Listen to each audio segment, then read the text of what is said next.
Corona ముప్పు ఇంకా అయిపోలేదా? అసలు ప్రమాదం ముందు ముందు ఉందా అంటే అవుననే అంటున్నాయి అంతర్జాతీయ సంస్థలు. Corona first wave, second wave తీవ్ర విషాదాన్ని మిగిల్చాయి. ఇప్పుడు మరోసారి సరికొత్త రూపంలో కరోనా వైరస్ ప్రపంచాన్ని వణికించబోతుందన్న అలర్ట్ టెన్షన్ పెడుతోంది.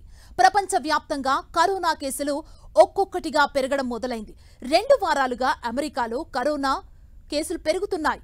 రానున్న రోజుల్లో ఈ కేసులు మరిన్ని పెరుగుతాయని నిపుణులు హెచ్చరిస్తున్నారు. అమెరికన్ శాస్త్రవేత్తల అంచనా ప్రకారం ఈ వైరస్ శరవేగంగా వ్యాపించనుంది. ఇక ఈ ఫ్లిట్ కరోనా ఒమిక్రాన్ కి మరో సబ్ వేరియంట్, అంటే ఇది కొత్త వేరియంట్ కాదంటున్నారు నిపుణులు. ఇక ఫ్లిట్ వేరియంట్ తొందరగా స్ప్రెడ్ అవుతుందని టెన్షన్ ఉన్నా ఈ వేరియంట్తో తీవ్రమైన ప్రమాదం ఏమీ లేదంటున్నారు నిపుణులు. జాగ్రత్తలు మాత్రం పాటించాలని సూచిస్తున్నారు. ఫ్లిట్ అనేది ఫ్లూ లాంటి శ్వాసనాళానికి సంబంధించిన వేరియంట్ అని అమెరికా వ్యాప్తంగా ఇది వ్యాప్తి చెందుతోంది. ఇక ఫ్లిట్ సోకిన రోగులు జ్వరం, దగ్గు, గొంతు నొప్పి, శరీర నొప్పులు, అలసట, రుచి లేదా వాసన కోల్పోవడం వంటి లక్షణాలని కలిగి ఉంటారని చెబుతున్నారు. భారతదేశంలో ఇంకా ఫ్లిట్ వ్యాపించలేదు. ఇక ఫ్లిట్ త్వరగా వ్యాప్తి చెందే గుణం ఉండటంతో భారత్లో వ్యాపిస్తే పరిస్థితి ఏంటని ఆందోళన కలుగుతోంది.